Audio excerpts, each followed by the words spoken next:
ești? Uite pornit la școală, bă? Uite și pogodă, hai acasă, uite duci tu muie. Vedem acasă. E tot de viitorul tău. Uite ce zi frumoasă.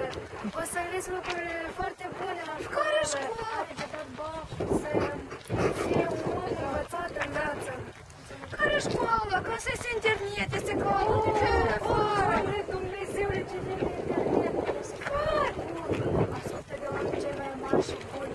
Nu te du pe calea cea nedreaptă. Aici e drumul tău.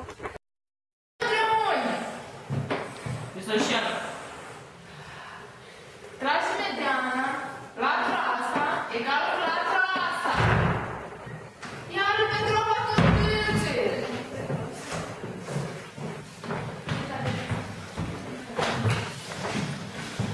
E că și făcut asta acasă. Unde sunt exercițiile tale pe acasă făcute? Deși eu tot timp trebuie să spun exercițiile atunci niciodată nu faci. Pentru ce vine tu la școală? Cine te-a adus? Îmi amintesc la școală prima dată când mama cu deasâla m-a dus. Din urmă mă împinge săracul tata și-am în minte atunci și mi-a spus: mai sunt copii de răi ca tine nu-s. Da, și dar nici mami se vorbească nu-i prestă. Dacă așa tot îți pregătești pe departe, ce-ați fost tu la bătrânețe? Nici pensii n-asa ai. Nici pensii n-asa, cum n-asa? Ia,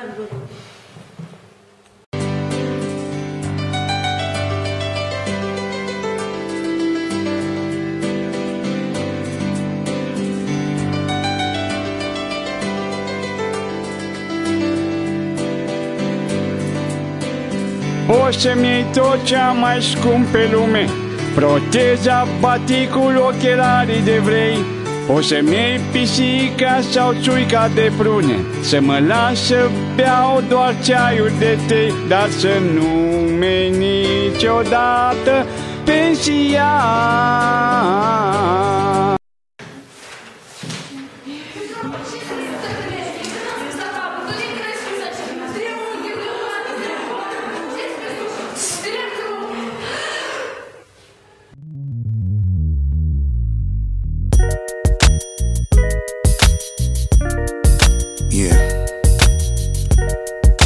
Shorty, I know what you need. I got everything you need.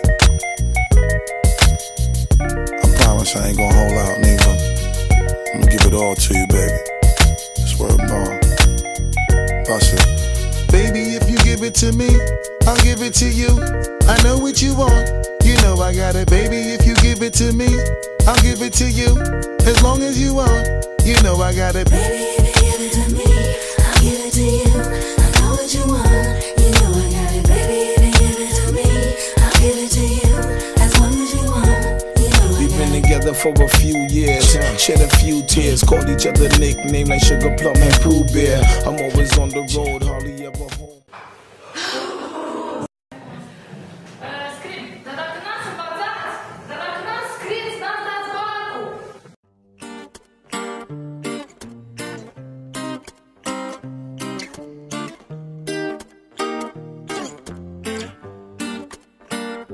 Eu bacul nu-l iau, ei, și asta nu-mi convine. Îmi dă impresia că unii are ceva cu mine. Eu am fost primul pe listă sub linia de promovare. Le-am bătut cu pumnul în masă să-mi facă recorectare. Nu am dormit mai deloc toată iarna. Am stat mai mult pe Facebook, frate. Am dat like-uri și alte dalea. Dimineața merg la școală, bea cafeaua, ia țigara. Uite, intră prof în clasă, acum a apucat chiuleala. Frații mei, cei corigenți sau repetenți, cu note mici și absențe, nu e cazul să disperi. Moralul sus, now, privind către viitor, mâinile sus în aer și cântăm cu toți. Eu bacul nu-l iau, bacul nu-l iau, deși vreau, zorii zile mă prind, luceafărul citim, pentru ca bacul să-l iau. Eu bacul nu-l iau, bacul nu-l iau, deși vreau, zorii zile mă prind, luceafărul citim, pentru ca bacul să-l iau. Eu bacul nu-l iau, ei, și asta mă disperă. Ai mei nu-mi dau lovele, ci că sunt o hahaleră. Un golan, un terminat cu viitor ratat. Bă, mă lași, fratele meu, că deja m-ați terminat, ia. M-aș duce un pic pe la mare ca să scap de depresii și să fac și eu o baie. În casă este răcoare, muzica e dată tare. Îi bătrân nu sunt acasă, iar eu rezolv integrale. Eu știu bine că nu sunt prost, știu că dacă vrea mușchime pot. Îmi pun ambiția pe on, mă duc, dau și iau bacul, frate, și apoi e super beton. Eu bacul nu-l iau la naiba, deși vreau. Zorii zilei mă prind, luceafărul citind, pentru ca bacul să-l iau. Eu bacul nu-l iau, deși vreau. Zorii zilei mă prind, luceafărul citind, pentru ca bacul să-l iau. Eu bacul